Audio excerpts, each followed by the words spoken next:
Right. Hello, everyone, and thank you for tuning in once again to the Black Box Podcast, BBOR, Black Box Online Radio, coming to you from West Virginia. Well, the presidential election has really heated up for 2020. I mean, there are so many Democratic challengers in the race now. Everyone's fighting to be the Democratic nominee to challenge Donald Trump for the presidency. And one of them is, of course, Representative Tulsi Gabbard coming to us from the 2nd District of Hawaii. Now, Tulsi Gabbard is someone who has received a lot of attention over the years, ever since she really gave sort of a speech at the Democratic National Convention back in 2000. Oh, it must have been 2012 at that point, summer of 2012. That was the first time I heard her speak, and she's also very famous for being the first Hindu elected to Congress. And if she were elected, she would become not only the first Hindu president, but also the first female president, which I believe that if you're listening to this, you probably already knew that, right? Well, let's get right into the sort of situation because I was on Twitter and somebody was posting this question about why do people hate Tulsi Gabbard? And it was sort of like one of those supporters, like someone who's helping out with the campaign, a volunteer, if you will, Tulsi for president and such and such. Someone was just asking, why do people hate Tulsi Gabbard? And everyone's just like, they're afraid of her. Everyone's just like, they're afraid of a woman being president. They're afraid of her because she has good ideas. That's what people are saying. And no matter what you think about Tulsi, there are just countless responses like that. Just like scroll up and down and up and down, and there's everyone saying the same thing. And this, although this is titled, Why Do People Fear Tulsi Gabbard? Why do people hate Tulsi Gabbard? It's not too far off. It's all kind of coming together. You can go through life just thinking that someone is opposed to your desired politician just because they think that they're so great and they're just so pro-freedom, they're so awesome that they're just going to eliminate all the corruption that the oligarchs benefit from. They're just going to just do such a great job that all of the corrupt entities in the world would crumble, so they need to suppress and control and destroy them. Is that really what's going on with somebody like Tulsi Gabbard?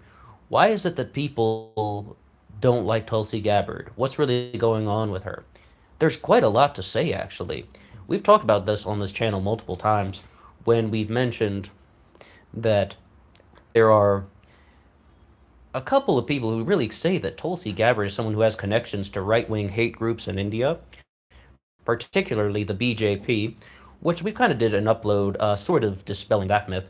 And the other one is the VHPA, which is a little bit larger. They're sort of like a very pro-Hindu advocacy group in India. They do a lot of kind of more active things. But the situation that went on with there, we've talked about on this channel before, but just to reiterate, the BJP is the party of Prime Minister Narendra Modi, the Prime Minister of India. She met with them. That's not that big of a deal. But the VHPA, we mentioned they're sort of the far-right Hindu advocacy group. What actually happened was Tulsi was just asked to chair the National Hindu Congress, or the World Hindu Congress in America. And I mean, a lot of people were just sort of like, oh, well, then she should have stepped down. Whatever. That's not really the heart of the discussion going on right now.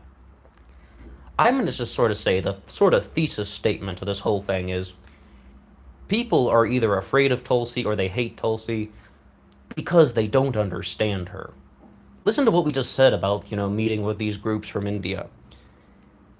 It's not so much that people even have any strong feeling about Tulsi Gabbard in either direction.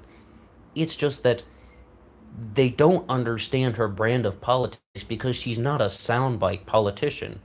I mean, she's either sort of multi-layered or perhaps, is like a little more argumentatively structured, like this is the idea and these are the reasons that support it, but it's much bigger than what a lot of people anticipate.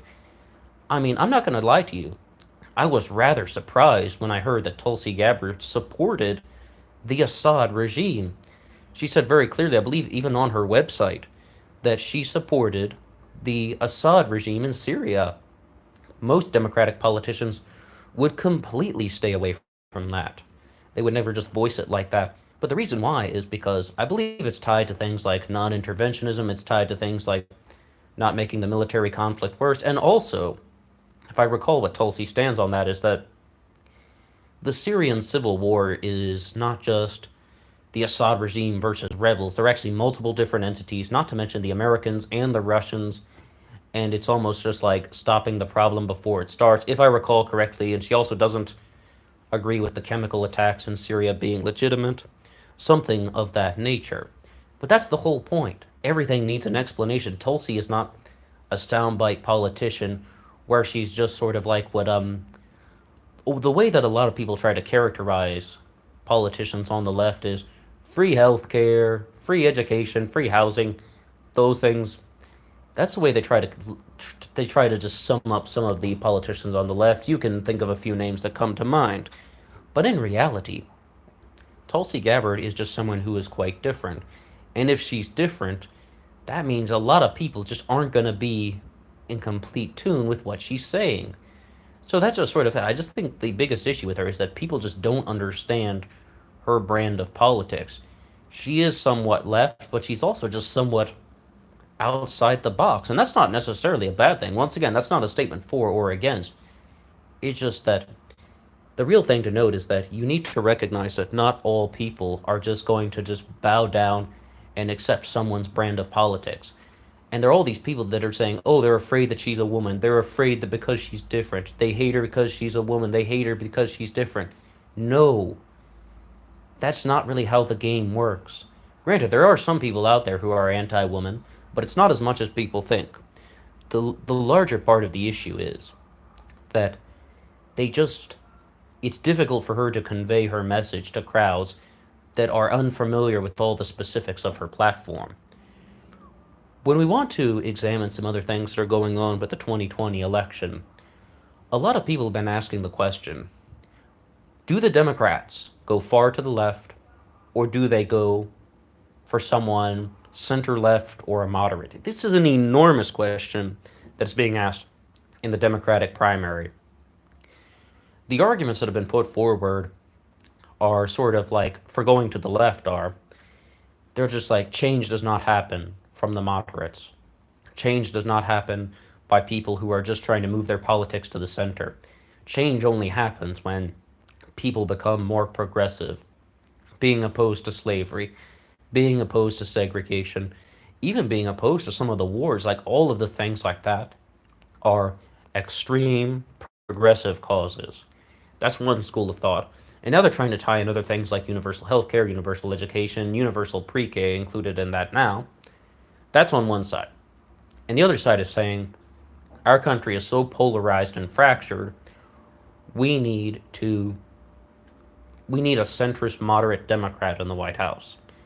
That's kind of what the other sort of faction in the Democratic Party, we're talking about the voters now, in the Democrat electorate, is looking for. So we have this big dichotomy in the Democrats right now. And you have a few game changers, like Tulsi Gabbard would be an example of one. Also Andrew Yang, Marianne Williamson. They're just candidates that are quite different and outside the box. But you want to look at somebody like John Delaney from Maryland. He's trying to come across as a centrist, moderate Democrat. And he wants to be the unifying factor for all of America. And I began to think about that, and I was just like, what if that could actually happen? What if that's not just a campaign talking point? I mean, what if we actually did have a moderate Democrat that won the 2020 general election? Wouldn't he just become something like the person who could actually unify the country? And all these people that are saying that change only happens from the progressive causes, what is wrong with having a unified America where everybody's working together? Because that's not what the progressives are saying. The extreme progressives, that is. They don't want everyone to work together. No, they have their agenda, and they are trying to put that into action. And Tom Hartman, the progressive talk show host, openly said that very clearly on his show on RT. He also does the afternoon radio show, but this was on his show on RT when he's like, yes, we're trying to force our way on you because we think it's better. That's exactly what I'm doing. That's what he said. Force his way on other people because it's better. That's exactly what he's doing. And a lot of people in the Democratic Party are even opposed to that. And that's why they sort of lean more toward the moderate centrists. What's the problem with John Delaney, though? John Delaney was the sixth richest person in Congress. And my immediate reservation is America does not need to go from an oligarchy to a plutocracy, to having this group of individuals who are just the small group, the few making decisions that only benefit themselves. That's the oligarchy. Plutocracy, a society governed by the wealthy. We don't need to go down that path. Because if John Delaney did become president, which he won't, by the way, hypothetical, it would be a plutocracy. It's like, that's the way you have to become president now. We have a billionaire in the White House right now, allegedly. Then, the only way that somebody could get in there is if they are mega rich, independently mega rich. They had to make their multi-millions and their billions before they could become president. Going from an oligarchy to a plutocracy is not really the best decision for America. Absolutely not. But the real issue with John Delaney is, firstly, people didn't like him because he just wasn't Bernie Sanders. They're just doing Bernie or bust on the Democratic side. The second thing really to say is that a lot of people think he had no chance of winning, and for many people who are the staunch progressives, the very far to the left progressives, they just don't want to entertain the moderate centrist view. And another argument for that is Obama moved his politics to the center. Bill Clinton moved his politics to the center. And it had disastrous foreign policy consequences. And I heard that from none other than Kyle Kalinske, who was just like, if we put a moderate centrist in the White House, we're going to have the same old wars, like preemptive strikes in the Middle East. We're going to have all of that stuff. It's just going to be a horrendous foreign policy from a Democrat. The way that Bill Clinton was, bombing Iraq, because Bill Clinton bombed Iraq too, as well as his dealings with Haiti, bombing the Sudan. And Barack Obama was a champion of bombing all across Afghanistan, as well as other parts of the Middle East as well, and even like the Palestine-Israel conflict and such. He had some major issues in there. And also, Obama really had a lot to do with Syria, complaining that he got his gray hair from his Syria meetings and such. So that's what people are sort of saying. They're like, if we go with a moderate centrist, it's going to lead to just sort of the status quo, the same old, same old. It will preserve how things are, with the special note on foreign policy. I got that sentence out there. It just took me a little while. So the other thing that we have going on with the field is the Democrats really just sort of need to recognize that their party needs a leader. They need one person they can get behind. And a lot of people were looking at Kamala Harris for a while. She has been just blowing up the email chains, asking for money like crazy. And I was following Tulsi Gabbard for a while, following her newsletters and such. And one of the absolute biggest things that turned me off from Tulsi Gabbard was just the relentless messages saying, "Aloha, can I have $5? For years it's been like that. And it's just like, this was prior to her running for president. But you know, just as well as I do, that members of the House of Representatives have to fundraise constantly. As soon as they win the election, they're back on re-election. There's another big thing to say about Tulsi Gabbard, as well as John Delaney, as well as Eric Swalwell if he chooses to run. That's the representative from California. Anyone from the House of Representatives who wants to run for president. We mentioned a few reasons why people don't like Tulsi Gabbard, or they are afraid of Tulsi Gabbard, they hate Tulsi Gabbard, whatever sort of negative verb you'd like to use. Another thing is, people just don't believe that someone from the House of Representatives can go straight on to being president.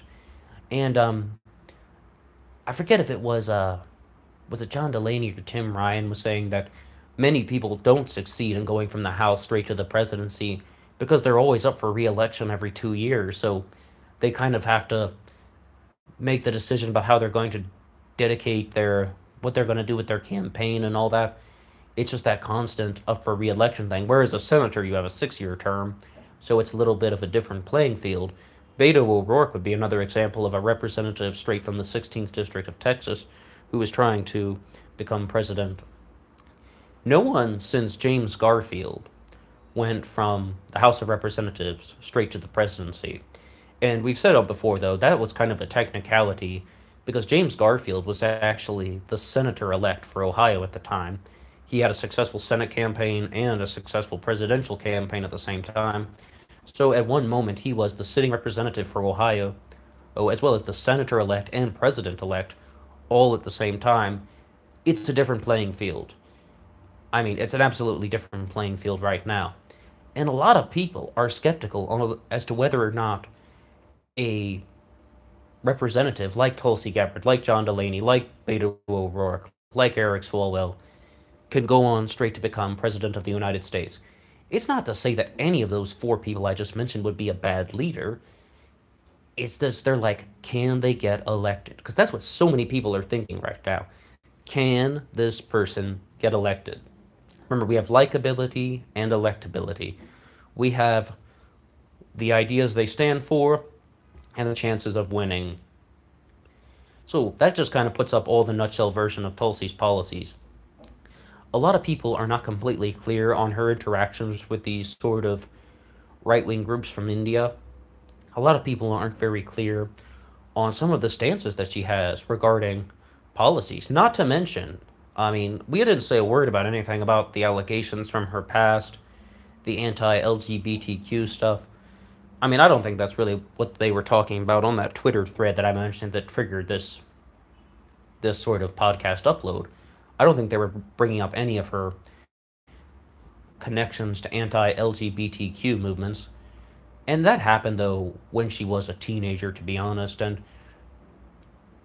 you know, when someone is 16 or 17 years old, they don't always necessarily have the clearest understanding of life and the world. And their political views are not completely the same way they are when they're 36 or 37 years old. Granted, it's on a blank check that people can use. If somebody were a neo-Nazi at age 17, I think that would be quite different. But, you know, the things that Tulsi Gabbard was accused of were not that extreme. They weren't to that level, though. They weren't at that level of severity. And I think that that's something that she will be able to deal with politically. That is sort of an issue that Tulsi can overcome from all the sort of past allegation stuff. Not to mention that that stuff was mostly organized by her father. Right now, Tulsi, though, she seems very adamant that she is pro-LGBTQ. So, when we want to look at the other reasons, they just don't understand her political platform. She has kind of a more complicated platform than a lot of other politicians, as well as people just are doubtful that someone from the House of Representatives can go straight to the presidency. It hasn't been done in over 100 years. Excuse me. I'm just going to drink some water real fast. I had a little bit of a cold for a while. I don't really like to drink water while I'm recording. It's just, I'd have gotten into a bit of a coughing fit the last time I tried to do one of these while I had a cold, so I just trying to keep my throat in order.